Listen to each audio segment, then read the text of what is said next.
Today's video is the start of a brand new series, Footsies Like a Pro. In this series, not only will I promise y'all to make y'all a better player, I will be going to end up explaining footsies as best as I can, even down to giving y'all physical proof on low level, mid level, and high level play. So without wasting any more time, let's get straight up into it. Starting off with what is footsies. Footsies is an old school slang for the mid-range ground-based aspect of a fighting game strategy. The ultimate goal is to control the flow of the match, bait the opponent into committing errors, and punishing everything. With footsies having a lot of umbrella terms like with punishing, base term that we will be targeting today is movement. Now, I already know all the know-it-alls. Oh my god, he's telling me to move my left stick. Yes, I'm basically in, but in a different way. You gotta listen to this one. When it comes to movement, depending on your character, you are able to bait out a lot of things. For example, if you was to compare Cammy and JP, you will realize that Cammy can actually shimmy somebody, meanwhile JP can't. And the reason of that is because in Street Fighter 6, everybody have a different walk speed. So down below in the description, even though I might put images on the screen, this website will show you the walking forward and the walking back speed, and it will also show you the forward and the back dashing speed, also the distance that it covers.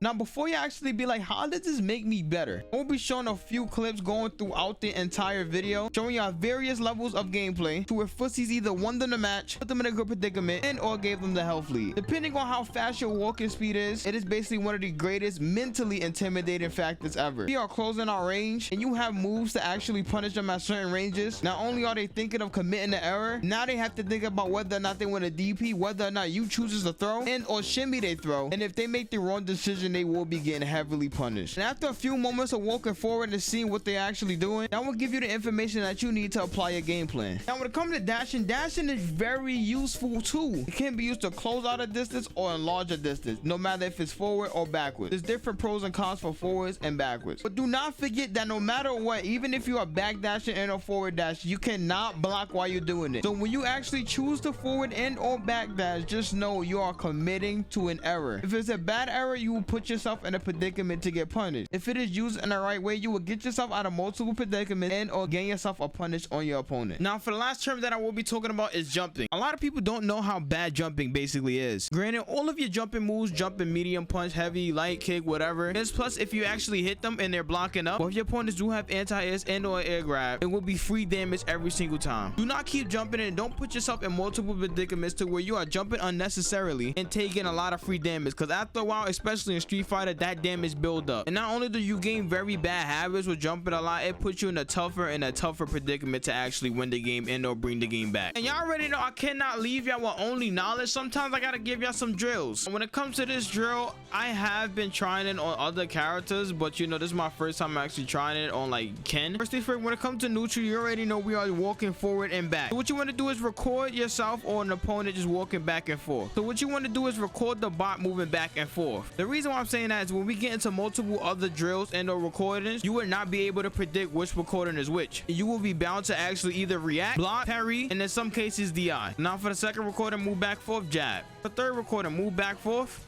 Fourth recording, move back, forth, move a little, heavy punch, forward, crouching, forward, back, dragon lance, back, forward, back, sweep. And this one's honestly personal because at any moment they can draw rush, heavy punch. Ooh, now when it comes to actually playing, it look like a real person, right? It look like a real, oh, look like a real person. Oh, okay. Oh, look like a real person. Yo, y'all see how it look like an actual person? Look. It look like an actual person. That's your holding defense against, to where you actually have to learn footsies, learn ranges.